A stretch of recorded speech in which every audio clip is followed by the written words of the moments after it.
All right, welcome to the Fight for Existence podcast. Tonight, this is episode 11, and I'm here with my brother Shane.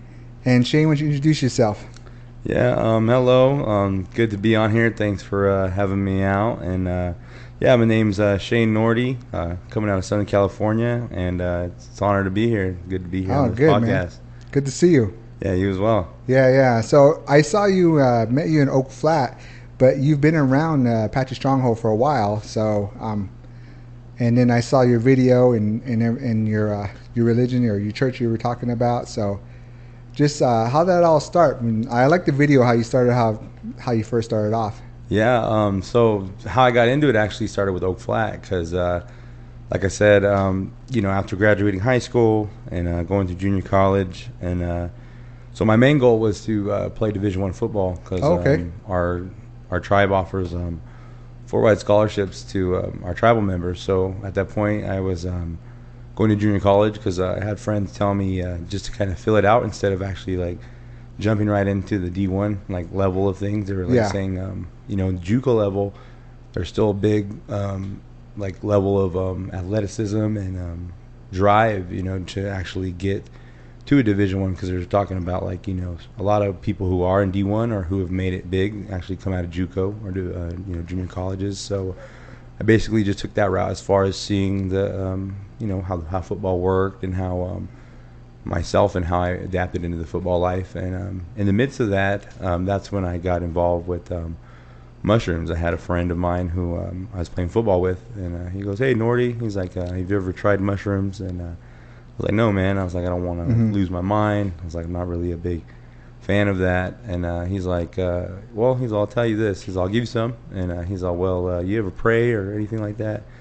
And I was like, "Yeah, I pray." And he's like, when you pray, he's like, I could just say that it makes your prayers feel real. And so at that time, I was very excited because before all that, I went to Catholic and Christian school. I went to Catholic school with down where my mom and stepdad lived, with catechism, made my Holy Communion, and all the other stuff that went along with that. And then after I got out of the Catholics, I ended up moving with my dad, and they enrolled me in a Christian school. So then I ended up going into a private Christian school, and from there I went through the whole aspect of their religion and what they were talking about with God and everything of that nature. And so when I was in Christian school, I had a very strong drive for God, but for myself, I wasn't able to articulate how they were talking about God through the Bible and through Jesus and everything, of how they were indoctrinating everything around Jesus and the Bible and that form of teaching. And so I used to kind of get sad and cry, and used to talk to the pastors and everybody and kind of just be like, well, I'm doing everything you guys are talking. I'm going to church. I'm here. I'm reading my Bible. I'm coming to Bible studies. I'm part of, this Bible group. I'm doing all these things. And I'm like, I don't even feel close to God, So a little fast forward then, once my friend was like, it's as if God hears your prayers, as if they're real. That kind of got me excited again with my relationship with God, because I was always striving to find God and to look for God. And so then that moment, that's when I actually decided to take his advice, and ended up taking the medicine. And I had a big awakening. Like prior before that, I was in no culture. My mother and my father, none of them were brought up cultural or had any understandings of their culture. So I was kind of like, like I said, all I knew was that my tribe was $1 billion tribe, and I was going to get per cap. And that's pretty much all I knew about who I was, being an Indian. And so then from there, I basically got I always tell people I got like reinstated into who I was as a Native man, and my role, my identity within that space of finding Creator and Mother Earth, and branching out with that. And so from there, the next day I went to junior college, and I dropped all my classes, and I quit football, and I went to my coach, and I was like, I'm quitting. And he's like, well, what's going on? I was like, well, I guess it's what white people say when they find God, And I was like, I guess I found God. And I was like, so I got to get out of here. And then from there, I got kicked out of my house. I got kicked out, and because I told my dad and my stepmom what happened, and they were like, well, we wanted you to play football and this and that and that. And so, I was out, got kicked out, and that's when I ended up getting into my first sweat. And I was down in Pomona with some relatives that I knew. And so I loved that sweat. I got real involved with it, and then I ended up buying an apartment because I always make it like I got kicked out, like it was a bad thing, but I was getting my money and everything, so it wasn't like I was in a bad position, So I just went and got my apartment and started just living my life. And in that meantime, was doing a lot of searching for myself and finding myself within, mushrooms, earth-based sacraments, and then started to get a true connection within Mother Earth, Creator, and other creations. And then so from there, I had a friend come down from Oklahoma, and I explained to him some of the things I've been going through, some of the things that I witnessed on the medicine. And he's like, hey, there's going to be some big stuff going down in Arizona. He's like, they're fighting for their land. Their land is going to get taken by a foreign mining company, this and that. And he's like, all the things you told me, he's like, you should go over there and kind of like, just fill it out and kind of start talking a little bit about what you're going through. And he's like, there'll be people that'll probably understand like what you're going through or be able to talk to you. So then from there, I just got my truck. I'd never been out of the state myself, so I was like, you know what? I'm gonna go to Oak Flat. And so I got in my car. I left California like midnight, and I'm zooming. I even got a ticket.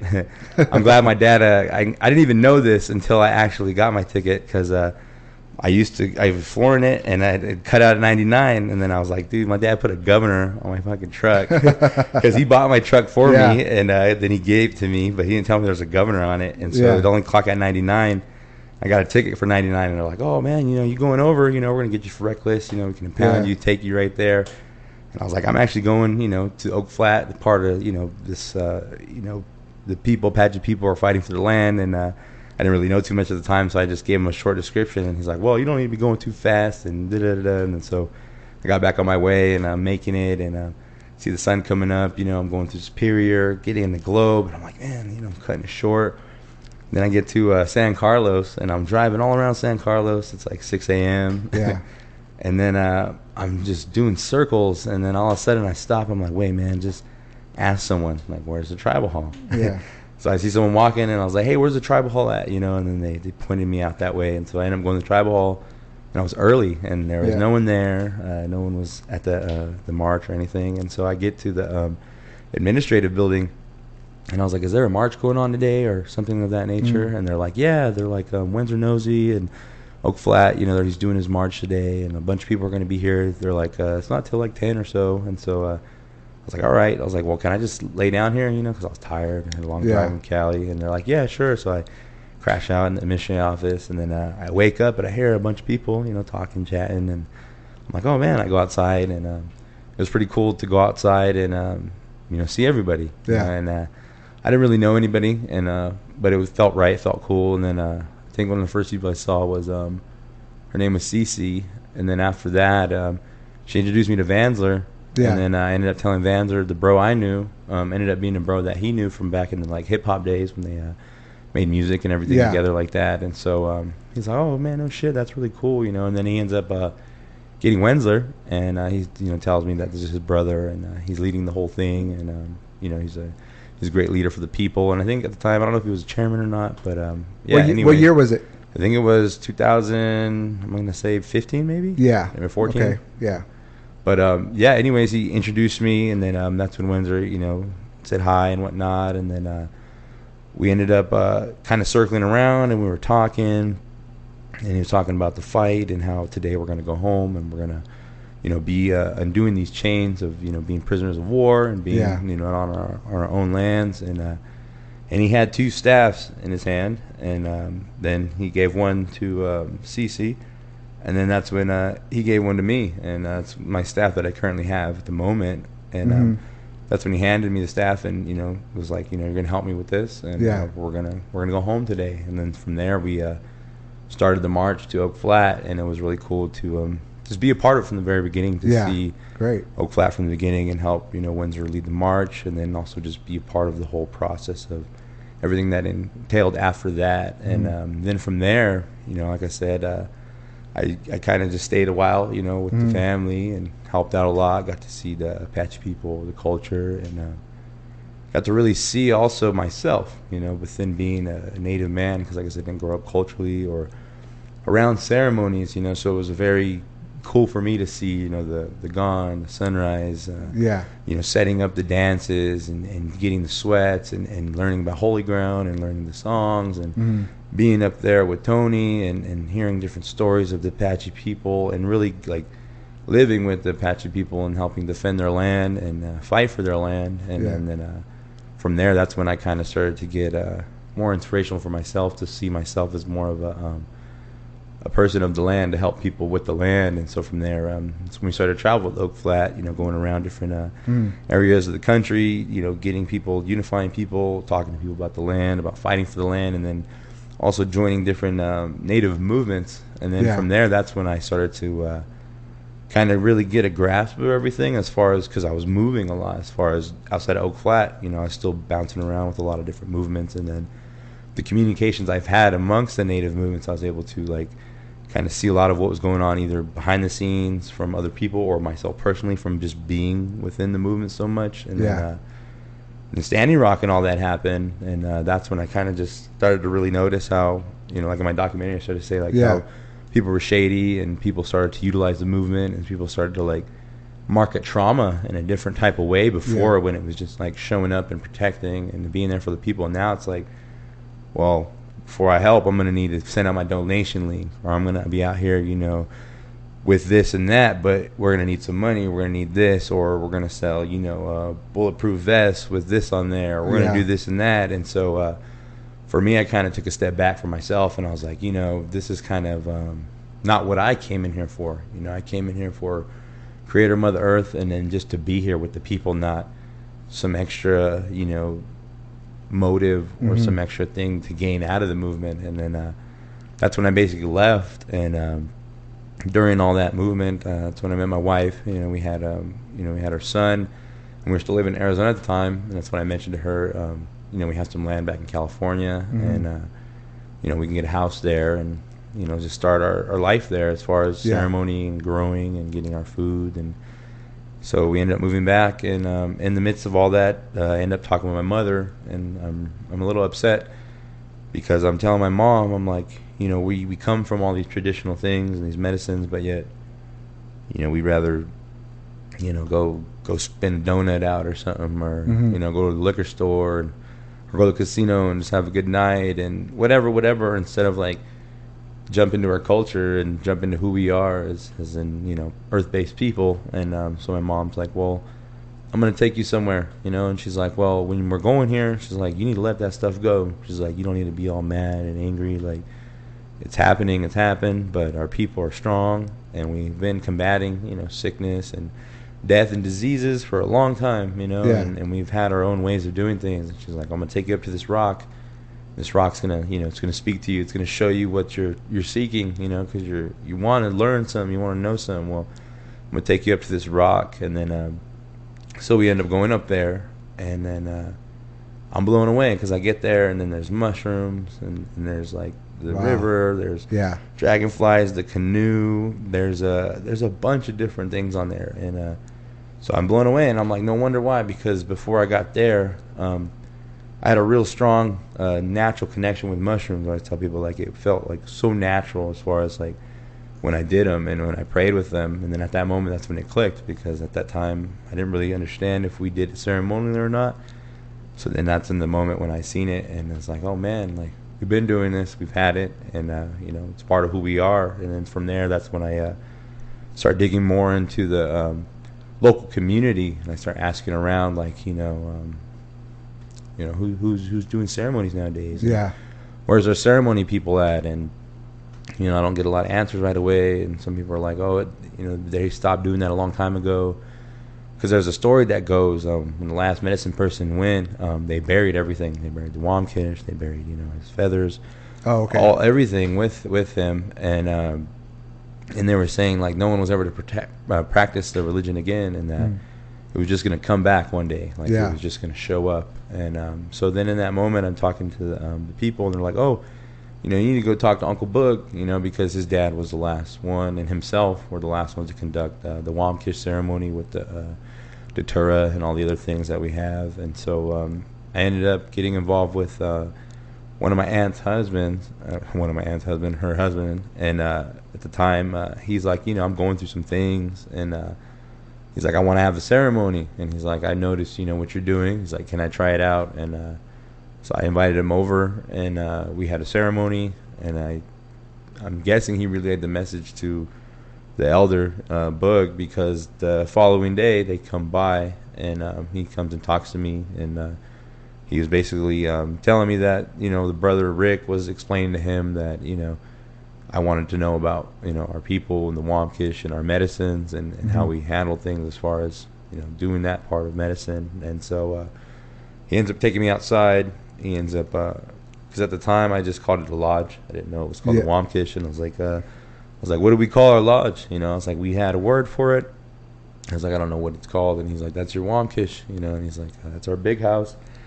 He's like, you need to take care of it, you know. He's like, that's always been here for us, and it's here to help us, you know. And, he's like, you need to take care of it. You need to take care of it. It's going to take care of you. And so then from that moment, it was kind of cool, like to get that kind of like acceptance to, like, you know, go into the Wamkish and to be able to practice the Wamkish, because I started talking to like our singers, because we have some different singers and whatnot, and I started telling them, and the first thing they're like, well, who are you? You know, who's telling you about this, and how do you know about the Wamkish? And then once I would explain to them who I'm talking to, then they're like, oh, okay, well that's really good. You know, I'm glad that you're hearing it from there and not nowhere else. You know, and so then from that moment, I just started working and started getting more involved with taking the medicine and getting more involved with understanding it, because it all really started when my father passed. Because after my father passed, like I said, I had some people from Oklahoma and NAC, and I just explained to them that my dad died, and I just needed help. I wasn't feeling good, and I just needed help letting go and releasing. And so in that moment when we had the peyote meeting, it came to me that I needed help, you know, but not me, because I wasn't the only one in that Wamkish at the time. There was other people in there. Yeah, they were praying for me, but it's like we all had our own individual struggles and our own individual pains, and we're not all there just for me and my dad, you know. Also, they're there for themselves and their families and whatever else they need. So in that moment, I learned I needed a space for the people. I needed a space not only for myself, but to offer the people. And then that's when it came to me that I needed to have that space. And from there, that's when everything just started going, as far as getting the lodge prepared and getting the medicine, and start talking to the people, and then getting to the medicine man, and then continue to practice and learn. And then by the time, a little fast forward, maybe it's 2019, I've already been working about maybe five years or so within the medicine. And I always tell people, they weren't test runs, but they were test runs, because I was working, you know. I was seeing how the medicine would work, not only with myself, but certain people. And then from there, after I started to understand more of the ceremony, more of the medicines, whether it's the cedar, the sage, you know, the springs, all the other medicines that go within the Wamkish, then I started to really ground myself more with finding who I was, and being like, okay, now it's time to, I just tell people, open up shop, basically, to start inviting people now. And so that's when I got involved with this brother Carlos Pizzola. He's also CEO of Decriminalized Nature, or co-founder. And at the time, like I said, I didn't understand if there was organizations or people out there within psychedelics. So I started looking up psychedelics, and that's when I found out that in Oakland, they just decriminalized mushrooms, iboga, DMT, and some other substances out there. Oh, wow. I didn't know that. And so I was like, oh, cool. You know, I'm glad that there's more people actually on the political side, moving in the state level. So I ended up emailing him, and then not too long after that, he ends up writing me back, and he's like, I want to come down for ceremony. And then we ended up having a beautiful ceremony, and then a couple weeks after that, they're on a vote, and they ended up voting me in on the board. So I ended up becoming a board member of the organization, Decriminalized Nature National. And like I said, it's a grassroots organization working at the state level to basically give people a model to say, we have the right to our own consciousness, we have the right to our own healing, and we have the right to grow, give, gather, basically saying, if I grow tomatoes, it shouldn't be illegal for me to gift to you, as far as if you want it, as far as something that grew out the ground. Same with cannabis, mushrooms, etc. And that's what we're pushing, as far as getting people to fight for their own rights, for their consciousness and their own right to medicine, versus so right now in the psychedelic space, there's a lot of for-profit companies and companies that are working with universities and things that are trying to basically create your own version of what they want you to express. So it's all going to be synthetics, it's all going to be administered in a controlled synthetic environment, and that's where Decrim comes in to say this should be a more people-based movement versus a corporate interest in your health. You know what I mean? Yeah. Kind of like the Western medicine. It's like, okay, they're interested in your health, but how many people die under the fault of Western medicine every year? You know what I mean? And so that's kind of where I said decrim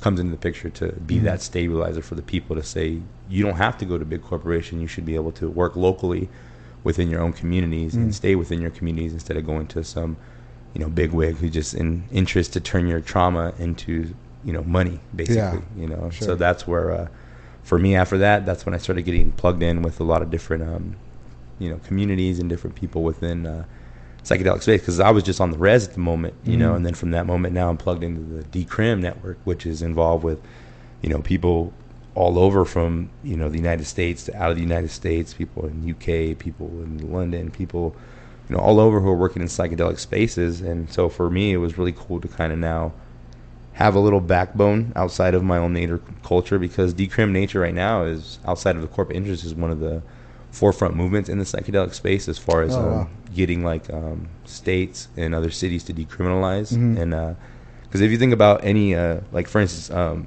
cannabis, before it became recreational medical, it had to be decriminalized, right? Because you got to think about, before it became, you know, everyone's, oh, Denver decriminalize, and then it goes to medical, and then it goes to, you know, full on recreational. So that's where the steps are basically going with decrim, is to try to push that local level of, you know, decriminalization, because then once it's decriminalized, then the state can't go after you, you know, with funds, or they can't deliberately go after you. You know, it has to be like an actual issue. But if it's decriminalized, then that means the state can't use state resources or money to prosecute you or to take you to court, basically. So it becomes like the lowest not stature, but it just becomes the lowest of interest because it's decriminalized. And so for me, that's where I find what the native side of what I'm doing plays a big role in it, because obviously mushrooms are illegal on a federal level, but that's where, you know, I say that natives can come in with the Native Religious, because that's what I'm under. Like with my church, we use the Native Religious Freedom Law Act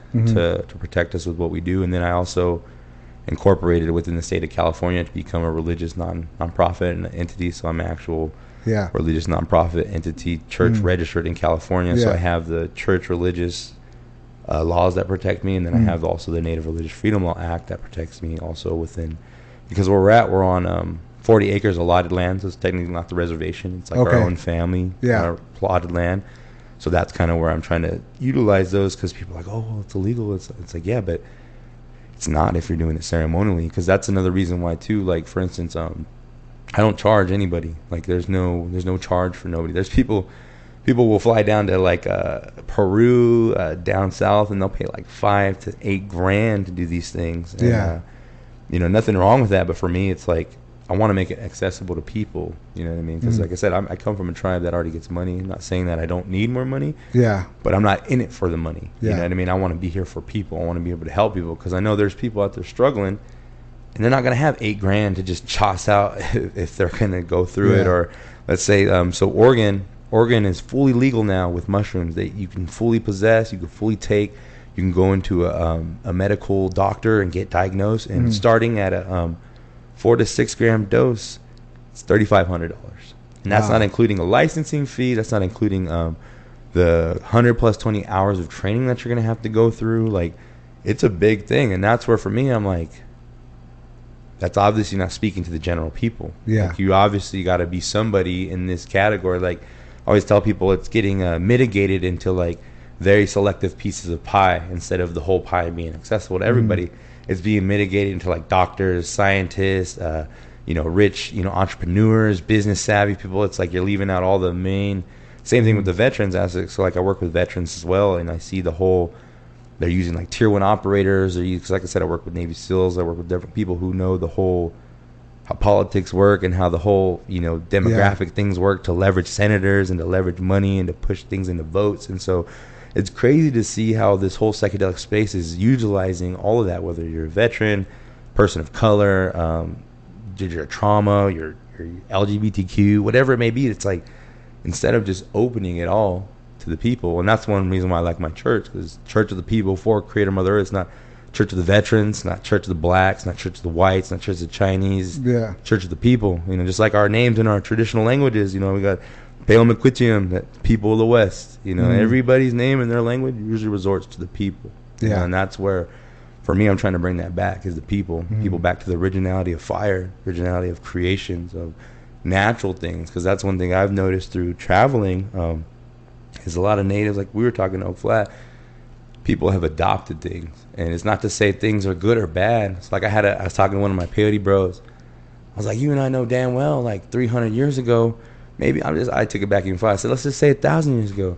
I said, you guys know damn well you weren't using no kettle drums. I was like, we didn't have no steel. We weren't making no copper drums. Like, we weren't doing none of that. Because I even asked Windsor that one time. I was like, you know, what did you guys use? Because I know back then, you know, not everyone had, you know, big kitchen things, you know. And that's when he was talking like, they use wood, or they use like an outline of a log or something, and threw a hide over it. So that's where I was like, it's almost like a hand drum. Yeah, you know, and that's where I was trying to think, because a lot of people, like even for us, we don't even use drums. We don't even believe in the drum. We just believe in the rattle. And but I always tell people, even before that, like, because we even have our stories about like before everything, when they talk about it was just like an ether, when it was just like a breath, and just pure darkness. And I always talk about like, so before any instrument, there had to be prayer.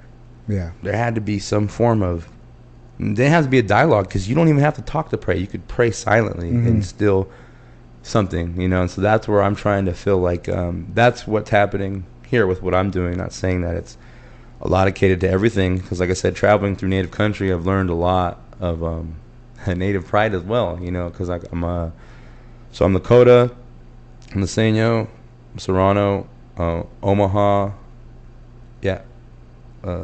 Liseño, Serrano, Omaha, Lakota, Pipe.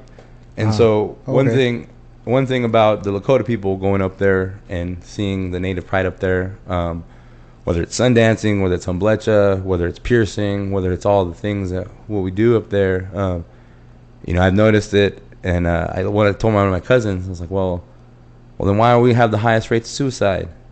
Why we have the highest rate of domestic violence?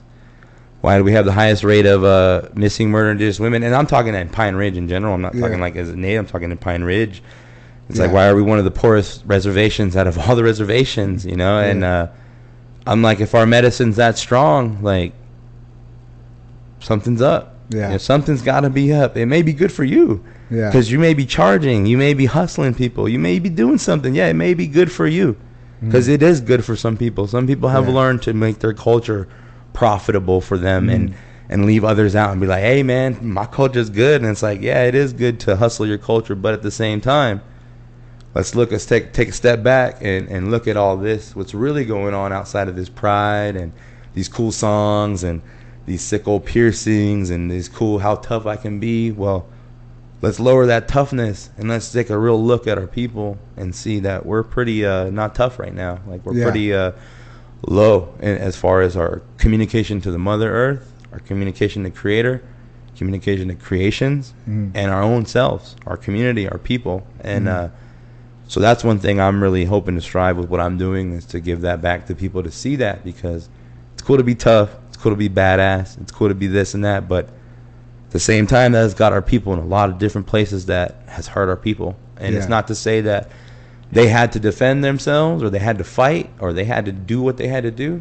But let's look at the grand scheme of things, and it didn't do anything good for us. Like, we're still struggling because some leaders got on their high horse, or some leaders thought it was okay to do that when it might have been morally right for you, because maybe you lost your kids or your mom, or maybe your whole, you know, people got massacred in front of you, or you went to this or you did that, and you're human. You're okay to acknowledge those things. But at the same time, we're now picking up everything that you had to do, and we're suffering for it, especially if we don't have the strength of those things, or if we're trying to be tough. You know, we're trying to be, who's the toughest Indian here? It's like, what are we going to learn out of that? You know, I'm going to learn maybe I can't do it, and I might beat myself down, and you're going to sit there on your high horse.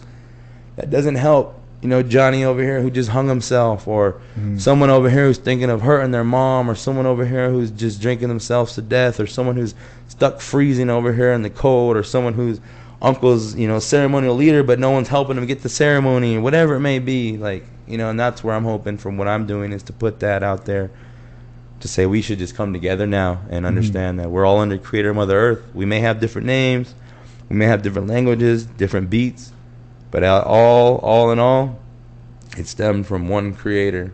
It stemmed from one Mother. You know, and that's what I'm trying to get back to as far as that relationship with people. Not to say, oh, you know, my song sounds better than yours, or my lodge is better than yours, or my ceremony's stronger than yours, or whatever it may be. Because I know a lot of Indians have that. I used to have that. I'm learning now as a 28-year-old man, you know, I'm learning how to just take it easy, because you don't need to be that. You can if you want to, you know, if that's who you are, then hell yeah, fuck yeah. We need warriors, we need tough mothers out there, you know what I mean? We need tough everything, but at the same time, we need understanding of Creator Mother Earth, because that's what I'm starting to see is people have a lot of drive and a lot of this, but it's like, what was the Creator Mother Earth?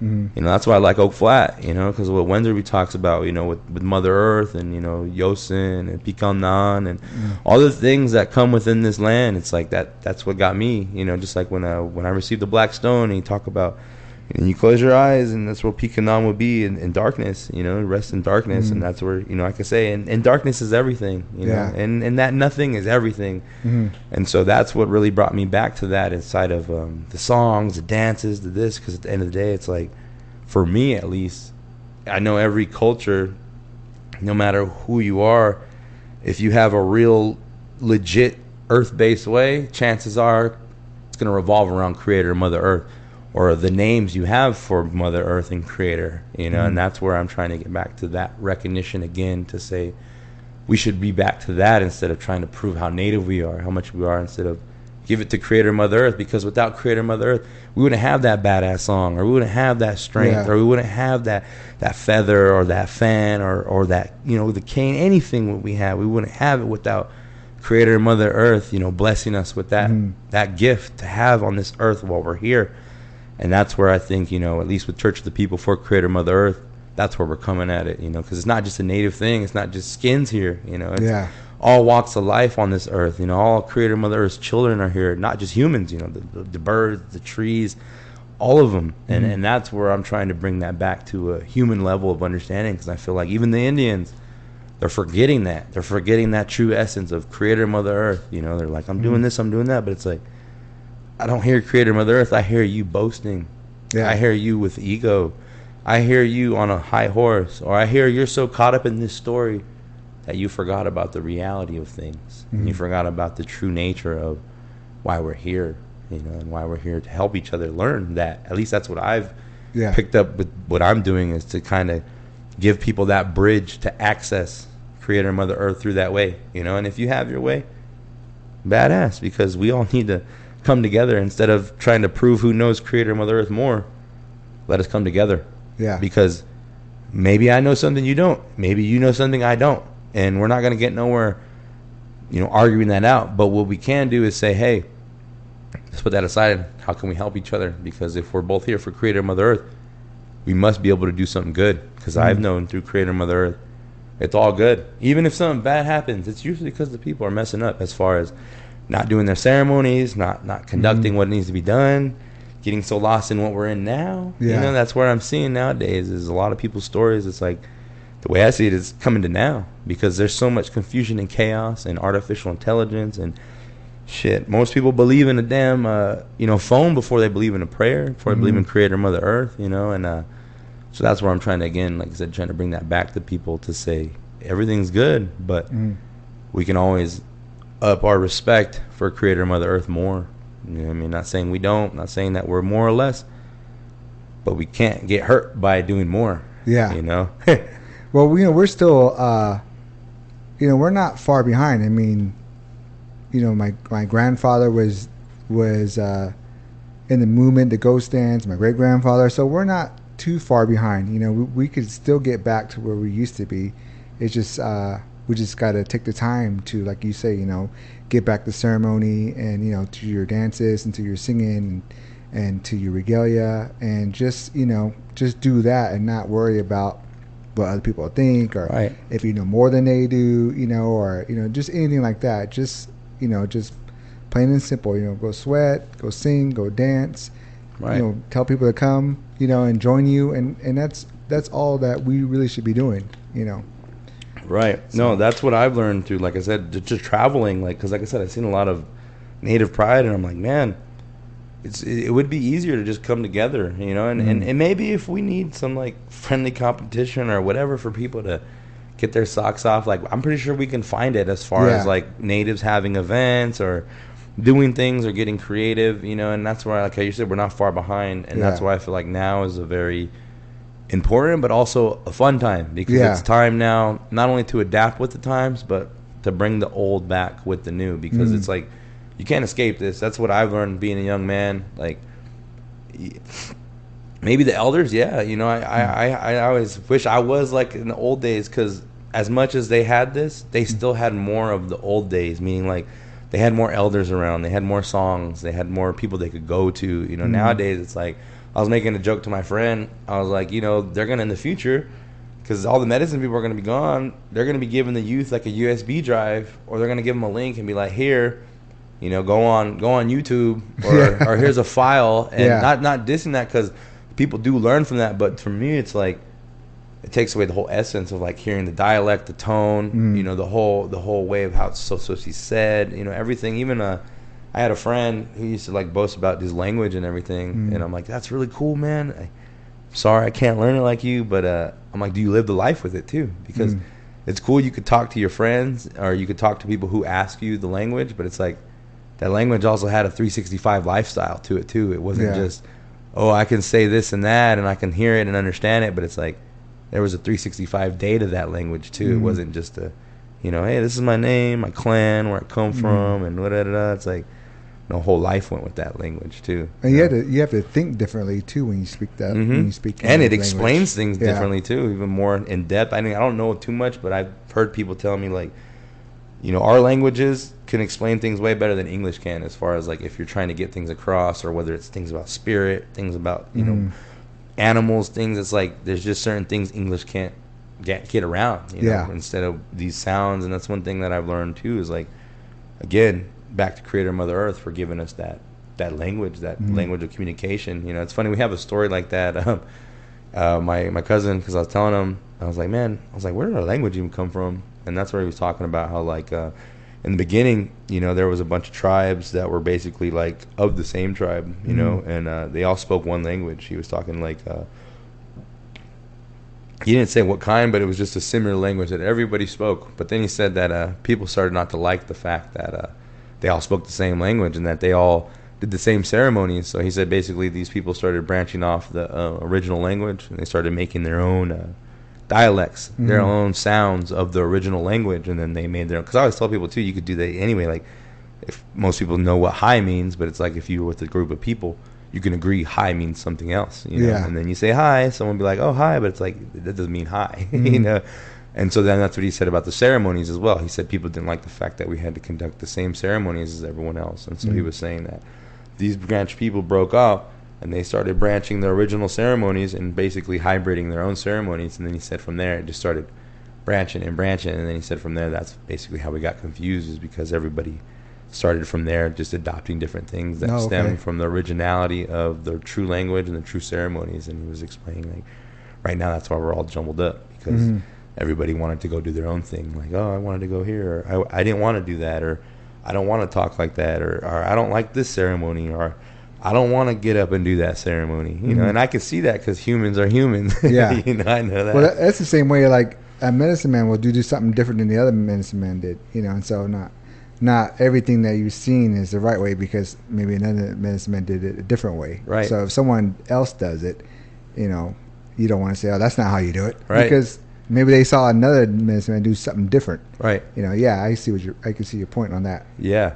And but yeah, you know, back to, you know, the conversation as far as you know, bringing this to the native people, you know, because that's one thing, you know, where I wanted to steer it as far as talking tonight with what I do, because I've seen it work. I've seen it work outside of the native community. But one thing that I want to see is natives investing in it, you know, because like I said, tribes, you know, I know for a fact tribes do not look into investing into mental health as much as they do in elections, as, you know, getting, you know, some speed bumps or some, you know, whatever, getting an elders program, not bad. But I'm just saying, like, why can't we put our mental health first? Because I always, at least from hanging around Windsor, that's one thing he used to always talk about, of like when people have issues or something, he'd always talk about, like, it's not necessarily they have a problem. It's just they got a mental disease, meaning like there's something wrong within their mind that is causing that to happen. And I see that in many forms. It's not to excuse anybody on anything, but I feel like, natives really on average level, if you're not with the right coping skills or brought around the right methods to help yourself, chances are you're more stressed, you're more anxiety, you're more angry, you're more confused, and you're more, more adhered to the world, because like I said, what we come through, whether it's, our trauma of our genetic memory of war, our genetic memory of being uprooted from our families, of being moved, being, the atrocities that we had to go through, and so that's where, for me, I'm trying to see is why can't that be like a big fight for us? Because it's like just as much as land, water, air, it's like our mind, our consciousness, our right to our own consciousness to heal should be number one priority. And to me, it's like, you got to get this right. Like, because then that follows, then once this changes, you might want to eat better. You might not want to drink as much. You might not want to shout as much. You might want to slow down. You might want to say hi to someone. You might, and that's where I'm trying to get at, is like, why can't we get there? Because it's not saying everyone's going to get fixed, but to at least have the accessibility. To me, that is important, because like that, at least it's there. At least it's there. At least someone can, if they really need help, hey, we have this program, we have this way, we support you, we're here for you. Got a whole community behind you instead of, they're just drunk, or chances are, I've seen a lot of things, whether it's suicide, drugs, something sexual, something, their own parents, native people, kids, youth, have all over. And those that don't, man, we should be advocates for those who have seen more of the higher side of trauma and things like that, because I could sit here and say I've been through some stuff, but I know for damn well I haven't been through what some other natives and just people in general have been through on the reservations or in spaces of that are just low, whether you're in the ghetto, whether you're in the streets, you name it. And that's where I like the church too, because like, I'm not a combat veteran, I'm not a UFC fighter, I'm not an NFL player, I'm not none of the things that I've worked with people. And I know the guys that I've worked with have seen some shit, whether it's they've done some shit or they've seen some shit happen to them. And so for me, that's where I'm trying to feel like, well, us as native people, like, we're here, like that's what we've been here, like we're here to help people, like, and it may be cliche for people to think like whatever it may be, but I truly believe that like we went through what we went through to be here for the people, because it's like, who else is going to tell the people about these atrocities and these things of like, I'm not saying most, because there are a lot of people in America will like say they don't like the government, but at the end of the day, it's like people really do kind of like the government and support it, especially in AZ. There's a lot of politics and a lot of Trumpers, and I'm not hating on none of them, but I'm just saying like, people should really see the fact of the matter of like, through the natives, like they're not going to treat you any better.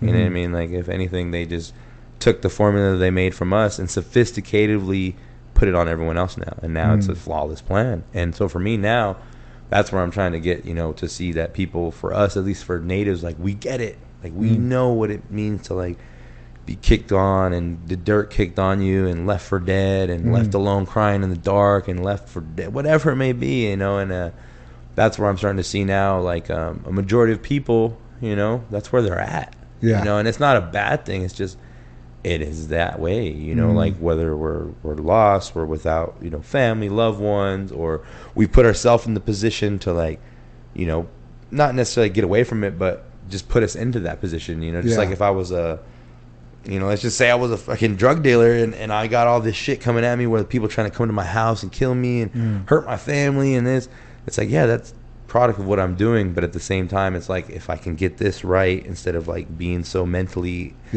in everything, I feel like that could help people, instead of like giving them the mental stimulus of like, you need to be a tough guy, you need to go get in there.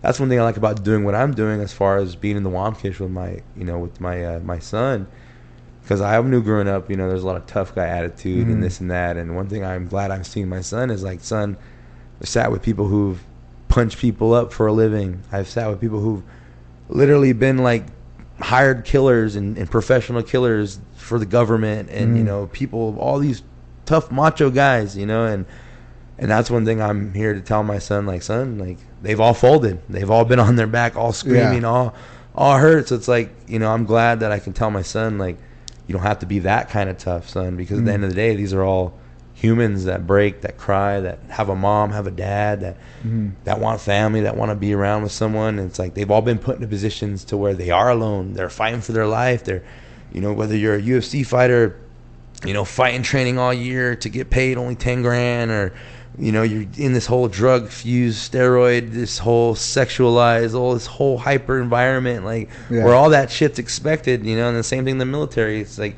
you got your other guys, you know, you got your Marines, your Air Force, all that, you know, everything has their own, you know, credos, their own communities. But then it's like, you take it to the special force level, it's like, it's a whole different community as far as like the tactics, you know, the levels of degrading other humans, and the ways of, you know, doing all these people think tough. And so that's where I'm coming back to say, like, you know, that's where I'm trying to get back people, at least men and young men, to know, like, there's a different tough, instead of just like, let's burn it all down and destroy it type mentality. It's like, we should be praying, taking care of our families, taking care of, you know, our relationship to Creator Mother Earth and our families. And, you know, that's about it. Just like earlier when you're like, you know, don't get caught up in it. You know, maybe you should just do your sweats, or do your dances, or, you know, do your things. And that's where I'm trying to, you know, like I said, back to the whole point of getting this involved with the Native community, is to say, not everyone is right or wrong, but what if some of us do need a booster? You know, what if some of us do need to actually break down everything that we think we know and rebuild it back from the earth up? You know, because that's one thing I've learned from what I'm doing is, like, you know, so like I always tell people, so like when you said earlier, there's people who learn and then they pass it on. But it's like, what about those who, like, maybe fasted, or maybe those who went on top of a mountain peak, or maybe those who went in a cave and then the song came to them, or something divinely came to them, you know. And that's where I'm trying to bring that back to people, as far as because I know everyone is sacred, and as far as all creation. And for me, I feel like as far as the Native community, if we were to get back into that, I think it would definitely excel things as far as people, whether they different songs. Because I so this is where I'm trying to get at with what I'm saying.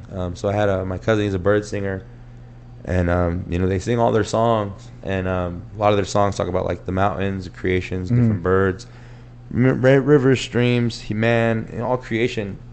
And I was telling my cousin, I said, those are very powerful songs. There's nothing to say that they're not powerful.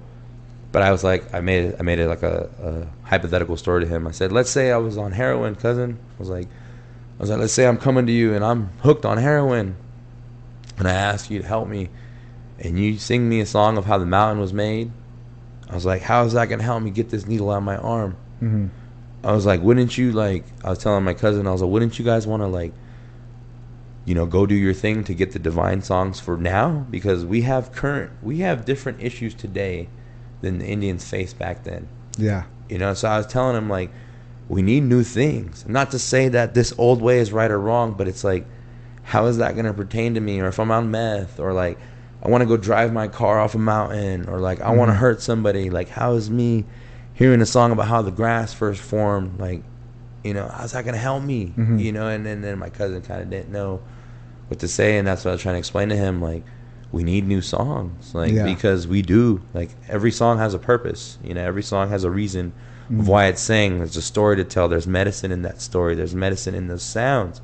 So to me, I'm like, what if we need those new sounds and those new stories to help people and to get people, you know? Because to me, I'm not saying it's right or wrong, but what if there was someone who had a song like that, to where they were able to get a divine song and they were able to learn and help someone on medicine like that, to be like, hey, you know, this is this song, or this song came to me for this time, or something of that nature, you know? And then that's kind of where, for me, I feel like people kind of think that's fantasy, but I don't think that's fantasy, because back then, how do you think songs came? People were sick, people were dying, people had to pray, you know, people had to bawl out, cry out, whatever they had to do. And not everyone, I'm not saying everybody got a divine song or not, but there were those who did, you know, there were those who did. And that's where I feel like, you know, to get people back into that spiritual world again, of getting that knowledge, whether it's a dream, a song, anything, a dance, anything. I feel like once people get into that, Creator, Mother Earth are going to talk to us more and give us more of what we need instead of us going to the outside world or the government as if the government knows about God and Mother Earth. It's like they don't even tell any kid in America about God and Mother Earth. If anything, they make every kid stand up, say the Pledge of Allegiance, say right hand under God. Probably most God they talk about. You know what I mean? And for me, I find that an issue too, because I'm like, you claim God, you claim this when you swear people in the military, when you swear to a judge, right hand on the Bible, this and that. It's like, well, where's God? Where's the talk of God? And I'm not talking about this God or that God. I'm talking about just Creator. Because a lot of people don't understand, like, this is not the East. And that's where I always told my friends when I was in Christian school about the Bible. I'm like, those are all Eastern stories. Not saying they're right or wrong. I'm not saying they happened or they didn't. I'm just saying, if you look at the demograph, this is not the East. This is not Palestine, Jerusalem, all the places over there. This is, the people here had their own stories of God. The original people here had their own stories of, how God talked to them and how God helped free their people. And that's what kind of just hurts my feelings a little bit, because I'm like, you guys want to talk so much about God, but yet you won't talk about God's children here. You'll talk about all the God's children across the seas, the Eastern children of God, but it's like, how come the children of God here are second to none, if not put on the lowest of conversation? When it's like, we talk to God too. We had miracles. We had holy mountains. We had holy this. We had holy that. We had it all holy. It was all holy. And so that's where, for me, it trips me out. That's another reason why I wanted to start my church, because I want to start branching into conversation with other religious people to say, if you're about God, let's talk about God. It shouldn't be an issue. If you're about God, you should be able to discuss about God with other people who believe in God. But if there's a conflict, that's where I kind of draw the line to say, I don't know how much you are about God. Because if you are about God, a conversation about God should be neutral. It shouldn't be like, my God's better than yours, or my church is better than yours, or my congregation is better than yours, or however religious people think. It shouldn't be that way. It should be all people under God, not just this side or that side, or this, or you don't pray this way or that way or this way or this or that. You're not more of God than I am. It's like, whoa, I thought we're all of God here. So who do you, when you do the about God, are you preaching about the Creator, or are you doing to relate to other people? You talk about God. I say God because I always say, like, for the average person, they can relate to God as a higher power. They can relate, like, most people usually grew up Catholic, Christian, or in between within other religious contexts. And so for me, that's why I always say God, because it's more palatable to the mind versus me. When I say Creator, sometimes people are like, well, what's Creator? What's what's this? I like to say Creator because I even feel God is definitive as far as, like, it's putting a name on something. Because I always feel like, as far as human beings, like, I think it's ignorant to say God's name, like, fully, right? Because for me, I'm like, I feel like no human really knows His name. And even if you did, you still got to live your life. You know God's name, cool. Still got to live your life. Your life isn't over just because you know God's name. Like, you got your life to live, and so that's where, for me, I'm trying to, like I said, get people to that palatable understanding of, we don't know, and it's okay. We don't have to sit here and, that's for us. So, like, there's a story about us when the people killed the Creator, and so they talk about how the Creator came down as a human, and because all the people, they at the time, so they said that the people, there was no death, and people were just freely living, like they weren't doing nothing. They were just kind of like free to do of their choice. It kind of reminds me of now. But anyways, everyone was doing what they were doing, and Creator came down, and Creator started telling people, you need to do this, this is what you need to do. And he's talking about the Wamkish, he's talking about the ceremony, the big house, telling how people need to get back to the big house and the ceremony and the old ways. And so then after a little while, the people basically were like, we don't like this guy, we don't like this. So they ended up conspiring with the animals, and they got the toad, and I forgot the other animal, and they got some venom, and they basically poisoned him. And so at the time when they poisoned him, all the animals and all the creation started coming to him, and they basically were trying to help him, because they were like, oh, you're sick. And at the time, like I said, they didn't understand death, and the Creator was saying, it's obvious that you guys don't want me here, so after this, I'm going to go, and from this, but through my death, you're going to learn how to send each other back to me, you know, because he was talking about, because at the time there's no death. And they talk about that was like one of the first cremations, because we cremate. And they talk about that's how we learn how to cremate. So as the Creator died, you know, it told us, you know, the whole situation of cremation and whatnot, and how we're going to send each other back to Creator when we die. And through that death, you know, we're going to die now, because if we killed Creator, now we're going to experience that death now. And then from there, he explained this word that we use we have a book, it's called Wate Yawa, but they say that was the last word of the Creator before he left, was Wate Yawa, which means always believe. Yeah. You know, and that's what he was basically saying, was like, you know, you're not going to see me. You're not going to really, like, kind of like how they've seen him in the physical. Like, you're not going to see me, but, you know, Wate Yawa, always believe, and I'll be right there. And then they say, he left, and no one's ever seen him since. Yeah. And so, like, that's what trips me out, you know, about, like I said, about the whole the whole concept of, you know, it doesn't have to be this whole thing of, like, we have to prove it, because the fact of the matter is it's there. You know, as far as who we know, our people, our culture.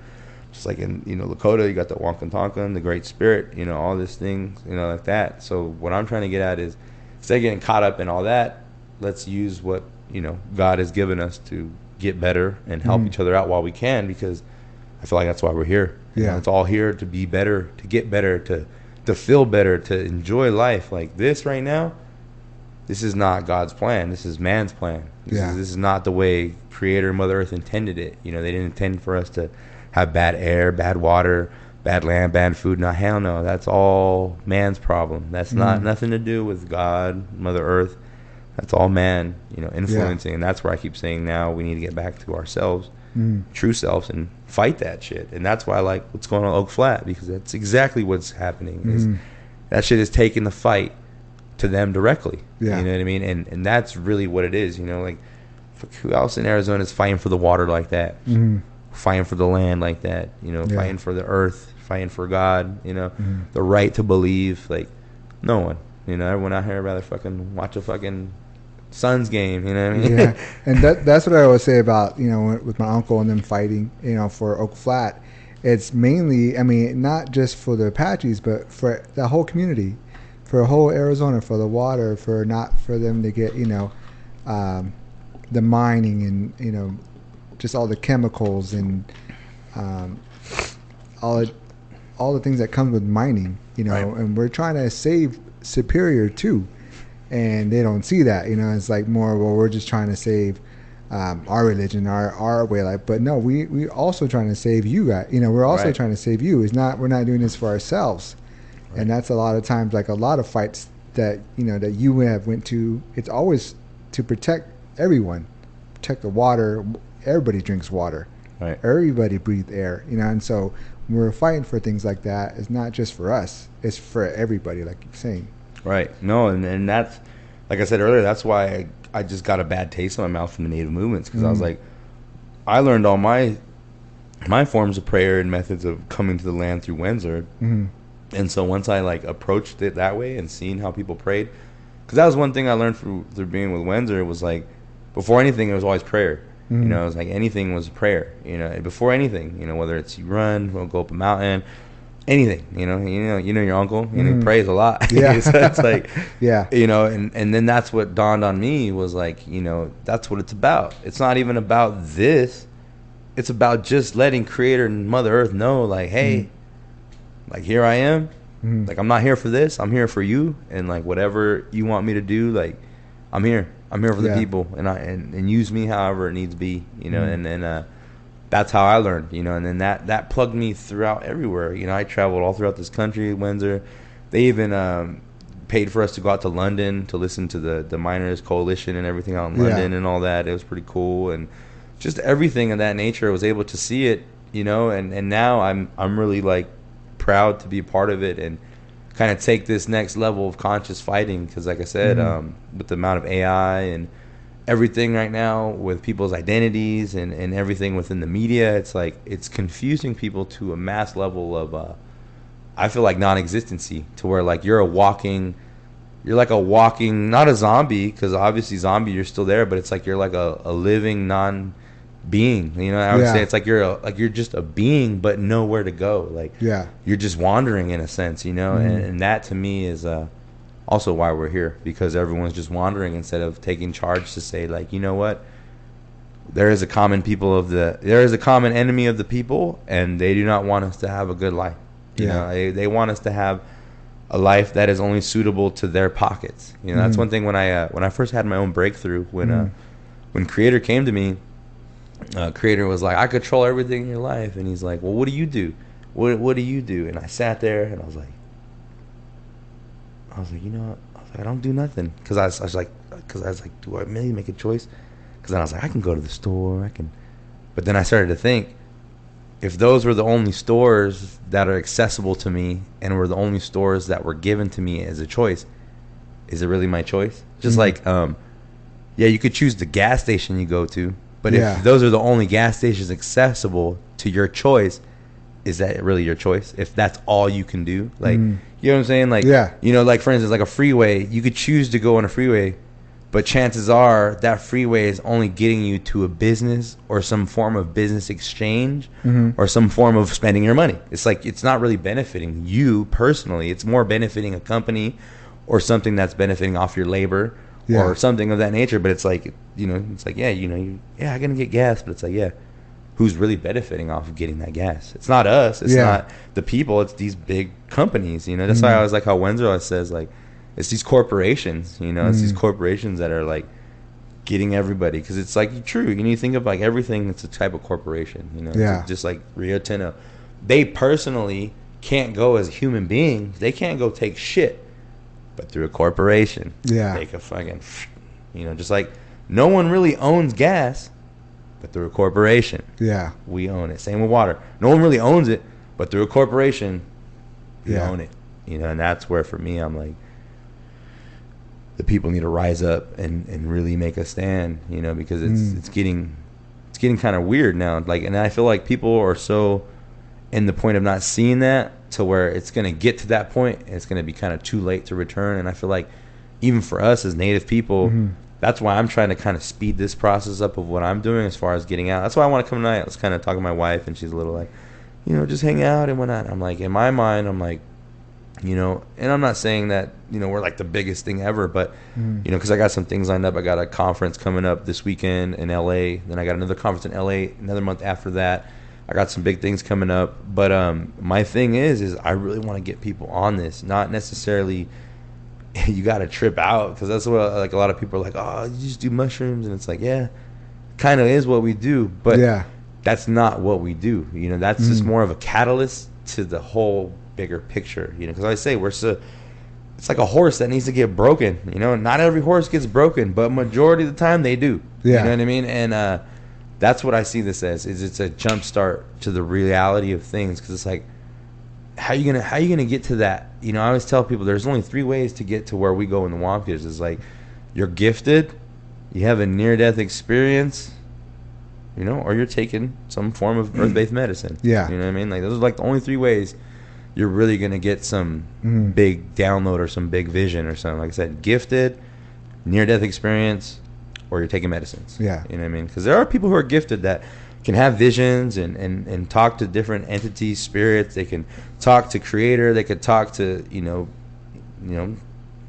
Yebiches, whoever, you know. They can talk to holy beings, water, whatever, you know. But for me, I just feel like those are the real 3 key factors of where people go to get their, you know, sacred knowledge or different things, you know. And that's where I want to continue to offer that, because that shouldn't be an issue. You got to think, like, before the word drug came about, that really wasn't in our conscious existence of our mind, you know. And I'm not to sit here to diminish the traumas that we've had as natives through alcohol and drugs, because I know for a fact alcohol and drugs have ravished Native communities and families.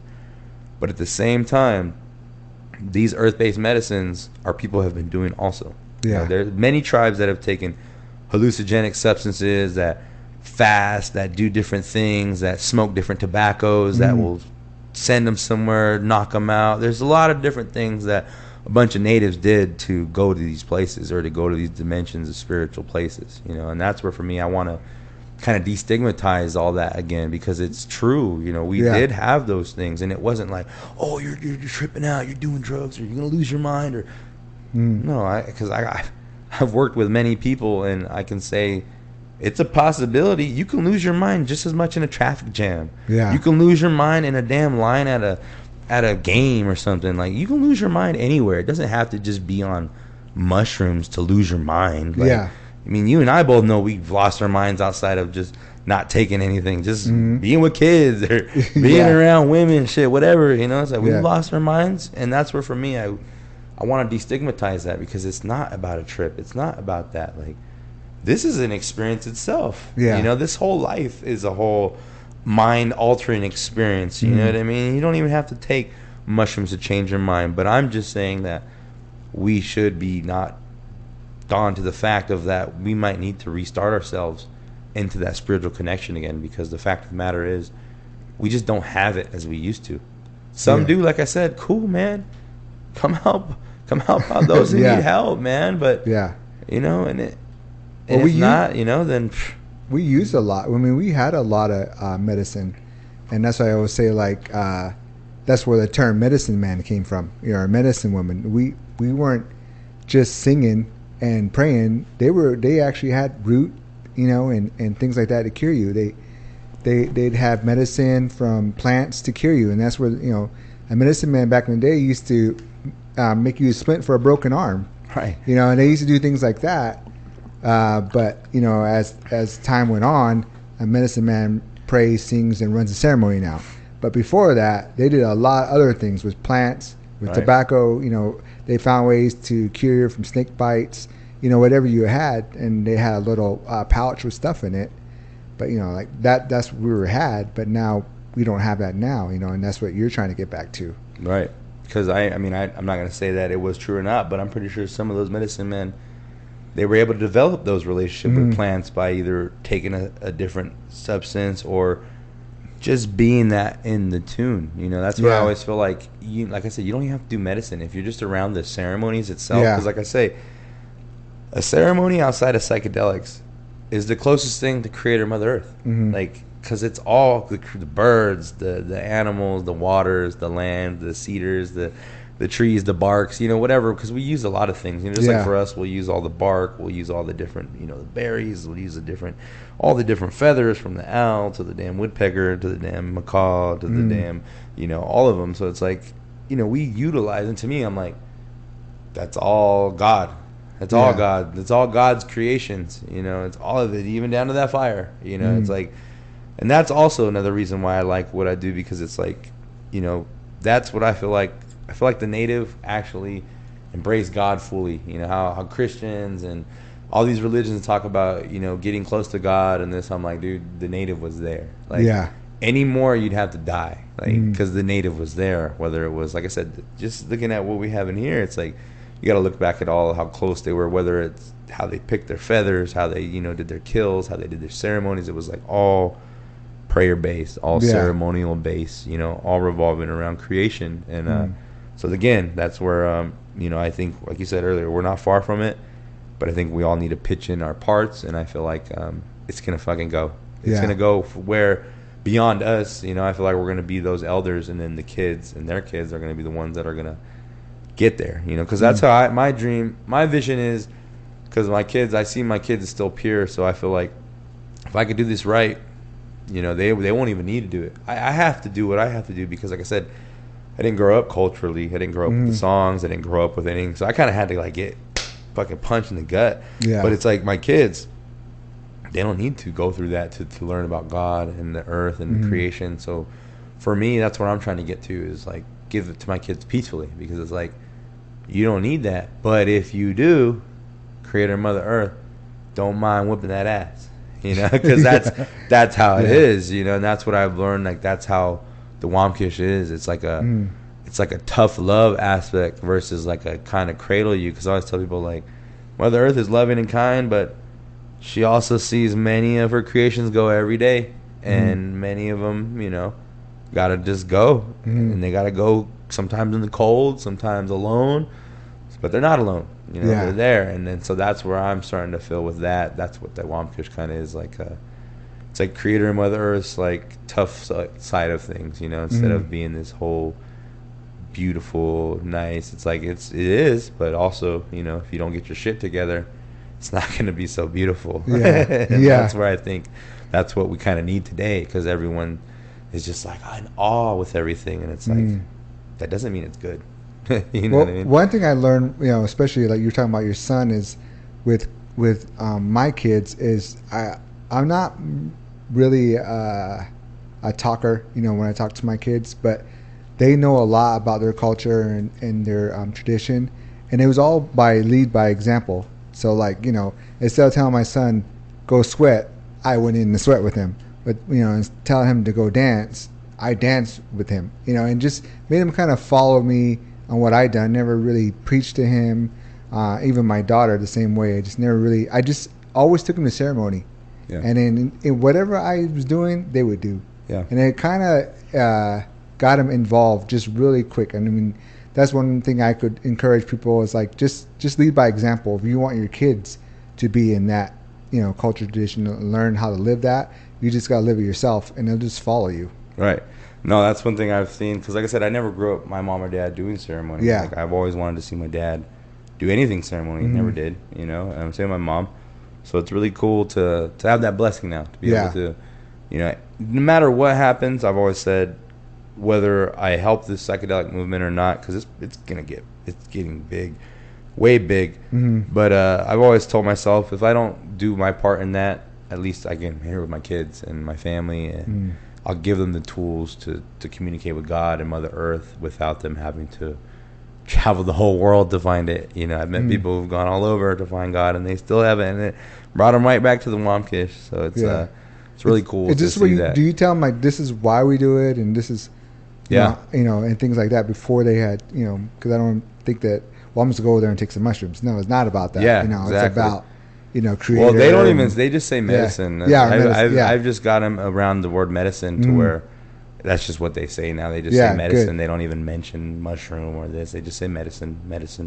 Yeah. So it's just an honor, and I'm real thankful to be able to be here and chat and just get it on, and just a freestyle chat. Like you said, probably got to cut it short. I think I'm getting blown up. Oh, okay. Yeah. No, we could do another episode and do a second part and talk about what you're doing and what you get involved in, and to me it sounds like you're doing really great. And in the documentary, I'll also put that on the link on the episode, and we'll shoot that out, because when just even a 10-minute documentary, I learned a lot from what you were doing. So I thought it was great. Yeah, no, I'm glad you've seen that. That's one thing I was struggling with that doc, because I wanted to do an all native type thing, but then I was like, I don't work with just natives. Like I work with so many different people. So then I just was like, I'll just throw in a couple randoms, even though they're not. You got an ex-NFL player, you got a combat veteran, and 2 combat veterans, and then you got myself and a legal immigrant brother. Yeah. So it's like cool to just throw all this facts. I feel like more people can relate to that. Definitely. People can relate to a veteran. There's people can relate to NFL, and there's people can relate to immigrant life. I was surprised to see Ricky Williams on there. Right? Yeah, I was like, dang, I haven't seen him in a while. Yeah, he's really big in holistic healing and cannabis now. I'm actually looking at doing a partnership with him, so hopefully in the future, that'll look good. Because that's what I told him of, like, because the cannabis industry, it's very highly revolved around like sexualized things and this and that. But I told him, like, create a more natural earth-based style, more earth-based cannabis, because it is from the earth. So I was telling him, like, create it more around that instead of like chicks smoking weed or cool things. Athletic school, because he uses his athletics and NFL to push it. But I'm telling him, like, if he's doing this holistic healing and shit, it's good to add a native component to it too, as far as being earth-based, earth medicine, and whatever. Or you could put a fun thing on the bottle to be like, oh, this bud was put through the test on 15 grams of mushrooms, just to give it a little buzz, because that's a true fact. You can be like, this butter was put with a Navy SEAL or whatever, because it's like those things happen and they're true, instead of just some chick smoking your shit or some celebrity being like, oh, try this. It's like, that's cool, but Ricky Williams was the first one to, when he was in NFL, about cannabis, and everybody kind of threw him under the bus, and now now it's working for him. Now it's working for everybody. It's right. Like, damn, probably someone needs to apologize to Ricky Williams. The natives need to get on it. All right, Shane. Well, thanks for coming, and we'll make sure that we hit another episode. Maybe I'll go out there, or we'll do something else and finish about what your process is doing in your church and your religion. Yeah, definitely appreciate being out here, and look forward to catching up and doing another one. All right, man. Thank you very much for coming by. Thank you. Thank you all for tuning into the Fight for Existence podcast. If you guys want to keep up with the podcast in general, what you could do is follow the social media account. The Instagram account is going to be Fight for Our Existence. Again, that's Fight number 4 Our Existence. Go ahead and give that a follow. And if you guys have any questions for us, or you guys would like to be on the podcast, in the Instagram there's a link. Go ahead and click that. No matter what kind of platform you guys listen to this podcast on, there's always that plus or that follow button. So go ahead and click that so you guys can get notifications when we upload our next episode. And if you guys are listening on Spotify, what you can do is go ahead and rate the show. And if you guys are only listening on Apple Podcasts, what you can also do is write a review for the show. Thank you all for tuning into the Fight for Existence podcast, and we will talk to you next time.